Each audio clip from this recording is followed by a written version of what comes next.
ये है ग्रीनलैंड और ये है इंडिया।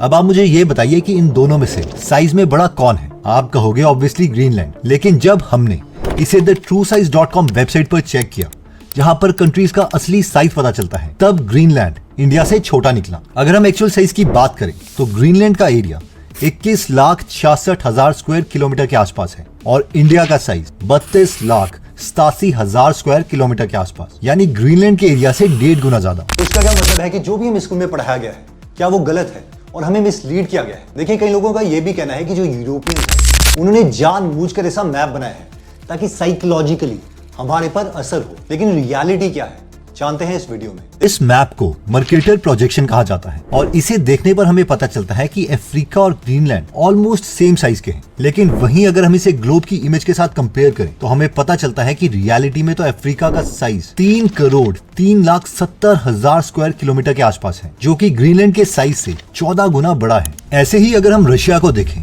तो ये मैप पर देखने से ऐसा लगता है जैसे पता नहीं कितना ही बड़ा हो, लेकिन यहीं अगर हम इसे मूव करते हैं और अफ्रीका से कंपेयर करते हैं तो हमें पता चलता है कि असल में रशिया का साइज 1,71,00,000 स्क्वायर किलोमीटर है और ये साइज अफ्रीका से 1.8 टाइम्स कम है। और तो और जापान का साइज जो हमें बहुत ही छोटू सा लगता है, अगर हम इसे नॉर्वे से कंपेयर करें तो कुछ इस तरीके का कंपैरिजन निकल कर आता है। जापान का साइज 3,77,973 स्क्वायर किलोमीटर है, जो कि नॉर्वे से 1.2 टाइम्स ज्यादा है। इतना ही नहीं, अगर हम अफ्रीका की बात करें तो मैप पर देखने से हमें पता चलता है कि साउथ अमेरिका और अफ्रीका का साइज ऑलमोस्ट सेम है, लेकिन रियलिटी में साउथ अमेरिका का साइज 1,78,40,000 है, जो कि अफ्रीका से 1.7 टाइम्स कम है। ये हम इस इमेज में साफ देख सकते हैं। अफ्रीका कॉन्टिनेंट तो इतना बड़ा है कि इसमें यूएसए, चाइना जैसी बड़ी कंट्रीज और ग्रीनलैंड भी आराम से आ सकती है और फिर भी इसमें काफी जगह खाली रह जाएगी। अब आप ये जरा इमेज देखिए, जिन कंट्रीज को हम बड़ा मानते हैं रियलिटी में उनका ये साइज है। लेकिन अब सवाल ये आता है कि आखिर ऐसा हो क्यों रहा है। ये जानने से पहले हम मर्केटर प्रोजेक्शन के बारे में जानते हैं। देखिए, रियलिटी में हम मैप तब से बना रहे हैं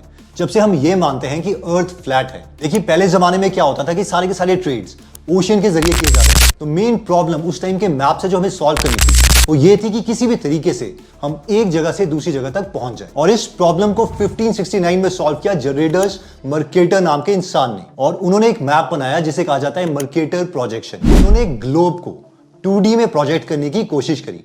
अब इससे हुआ क्या कि जो लैटिट्यूड और लॉन्गिट्यूड है वो एग्जैक्टली 90 डिग्री पर इंटरसेक्ट करते थे, जिसका मतलब है कि इस मैप को यूज करके हम एक जगह से दूसरी जगह तक आसानी से जा सकते हैं।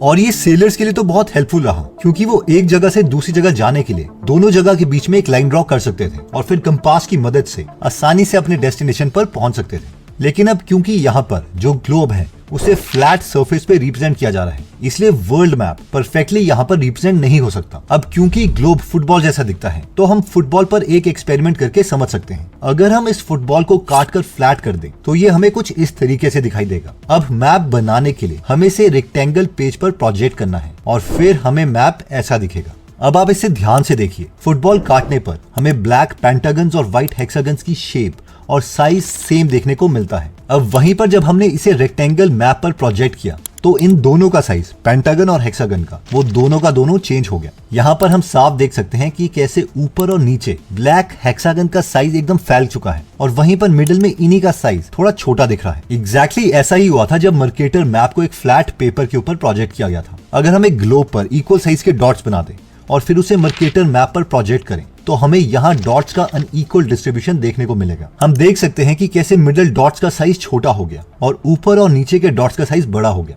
देखिए, इसका एक सिंपल प्रिंसिपल है। मान लीजिए कि हम एक हाथ में पेंसिल पकड़े और दूसरे हाथ में एक टॉर्च, और टॉर्च की लाइट हम पेंसिल पर फेंकते हैं तो हमें एक पर्टिकुलर शेप और साइज में पेंसिल की परछाई दिखाई देगी। और जैसे जैसे हम पेंसिल पर दूसरे एंगल से लाइट मारते हैं, अब हमें अलग शेप और साइज की पेंसिल की परछाई दिखाई देगी। यानी किसी भी ऑब्जेक्ट पर अलग अलग एंगल से लाइट फेंकने पर हमें अलग अलग परछाई दिखाई देती है। और इसलिए जिस एंगल से ग्लोब को प्रोजेक्ट किया गया था उसकी वजह से डिस्टेंस तो एक्यूरेट आ गया, लेकिन कंट्रीज के शेप और साइज बदल गए। अब क्योंकि रियलिटी में मर्केटर मैप का पर्पस मरीन नेविगेशन प्रोवाइड करना था, कंट्रीज ने साइज के बारे में सोचा ही नहीं। क्योंकि हम यूक्रेन का एग्जांपल लेते हैं, जैसे ही हम यूक्रेन को नॉर्थ की तरफ ले जाते रहेंगे इसका साइज इंक्रीज होता रहेगा, इवन शेप भी चेंज होती रहेगी। इसीलिए है क्योंकि मर्केटर मैप डिजाइन ही ऐसे किया गया है कि जैसे ही कोई कंट्री नॉर्थ पोल या साउथ पोल की तरफ होगी उसका साइज बड़ा दिखेगा और उसकी शेप थोड़ी डिफरेंट। वहीं पर जो कंट्रीज इक्वेटर के पास है, उन कंट्रीज का साइज उनके एक्चुअल साइज से छोटा दिखता है, जैसे कि हमने इंडिया और अफ्रीका के केस में देखा। अब क्योंकि इंडिया इक्वेटर से 933 किलोमीटर दूर है, इसलिए वो छोटा दिखता है। वहीं अगर हम चाइना की बात करें तो चाइना इक्वेटर से 3891.83 किलोमीटर दूर है, और इसलिए ये भी रीजन है कि चाइना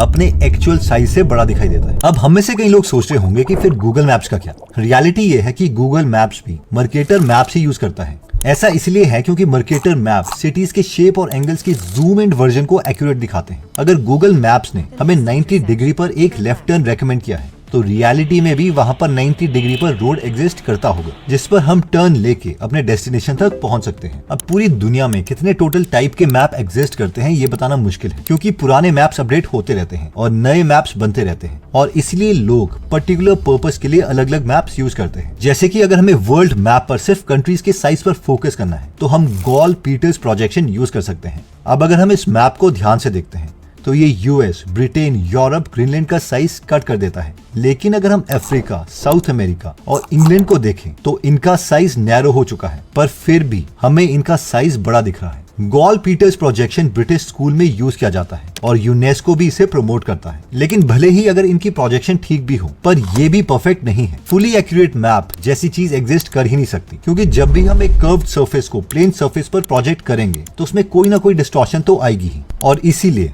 हर मैप कहीं ना कहीं इनएक्यूरेट होगा। देखिए, कार्टोग्राफर्स वो लोग होते हैं जो मैप बनाते हैं। जो जिया हैदर रहमान है, वो अपनी बुक में ट्रांसलेटर्स को कार्टोग्राफर्स के साथ कंपेयर करते हैं। वो कहते हैं कि जैसे एक पोएम को ट्रांसलेट करते वक्त कोई भी ट्रांसलेटर कंप्लीटली पोएम को ट्रांसलेट नहीं कर सकता, कुछ ना कुछ उसमें छूट ही जाता है, वैसे ही कार्टोग्राफर्स भी सारी चीजें एक मैप में मेंशन नहीं कर सकते। कोई ना कोई इंपॉर्टेंट चीज उसमें भी छूट ही जाएगी। लेकिन नेविगेशन के लिए यूज किया हुआ मर्केटर प्रोजेक्शन की पॉपुलैरिटी की वजह से जो मैप्स ड्रॉ किए गए हैं, उससे हम लोगों के अंदर एक इंफीरियर कॉम्प्लेक्स आ जाता है। गॉल पीटर्स प्रोजेक्शन के cartographer doctor Arno Peters Mercator projection को क्रिटिसाइज करते हुए कहते हैं कि ये मैप वर्ल्ड की रियल पिक्चर को डिस्टॉर्ट करते हैं, कॉलोनियल मास्टर्स को एडवांटेज देता है, और इस मैप की वजह से व्हाइट मैन को ओवर वैल्यू दी जाती है। एग्जाम्पल के तौर पर अगर हम इंडिया को ही ले लें तो हमें पता चलता है कि नंबर्स में तो इंडिया का साइज ग्रीनलैंड से भी ज्यादा है, लेकिन हमें ये नंबर्स कितने याद रहते हैं? असल में तो कोई भी मैप जो हम बचपन से देखते आए हैं, उसकी इमेज हमारे मन में हमेशा के लिए छप जाती है। जब बचपन से हमने देखा हुआ है कि ग्रीनलैंड,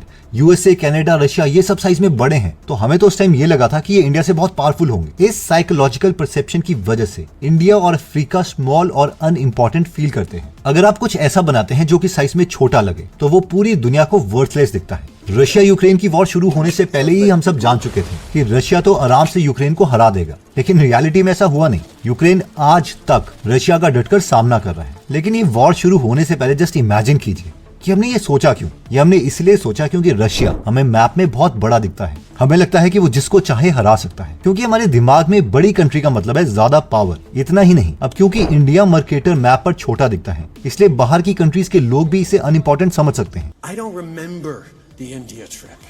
और अनकॉन्शियसली उन्हें यह भी लग सकता है कि अगर यूएसए ने इंडिया पर हमला कर दिया तो वो हमें हरा सकते हैं, जिसकी वजह से हमारी मिलिट्री और ओवरऑल पॉलिटिकल और इकोनॉमिक पावर भी अंडर एस्टिमेट होते हैं। अब आप खुद सोचिए, हमें से कितने लोग इस छोटी सी कंट्री वेटिकन सिटी के बारे में जानते हैं? मुश्किल से 20 या 30% लोग, लेकिन बाकी के 70% लोग तो यूएसए और कनाडा और रशिया जैसी बड़ी कंट्रीज के बारे में जानना चाहते हैं। और ये इन्फ्लुएंस हम पर बचपन से मर्केटर मैप ने किया है। वैसे तो वर्ल्ड मैप को डिस्प्ले करने के दूसरे तरीके भी हैं, जैसे कि अगर वर्ल्ड मैप को पॉपुलेशन के बेसिस पर डिस्प्ले किया जाए तो वो मैप इस तरीके से दिखेगा। इस मैप को कार्टोग्राम्स कहा जाता है। हम देख सकते हैं कि यहाँ पर इंडिया और चाइना सबसे बड़े दिखाई दे रहे हैं, और वहीं इंडोनेशिया पूरे यूरोप से बड़ा दिख रहा है। अब क्योंकि ये मैप पॉपुलेशन के पर्सपेक्टिव से बनाया गया है, इसीलिए हमें इंडिया और चाइना यहाँ पर बड़े दिखाई दिए। और अगर स्कूल में हमें ये बता दिया जाता कि जो मैप हम पढ़ रहे हैं वो मर्केटर मैप है, जिसका पर्पस था डायरेक्शन, ना कि कंट्रीज का एक्चुअल साइज, तो हम कभी कंफ्यूज नहीं होते और साइकोलॉजिकली हम दूसरी कंट्रीज को बड़ा ना मानते,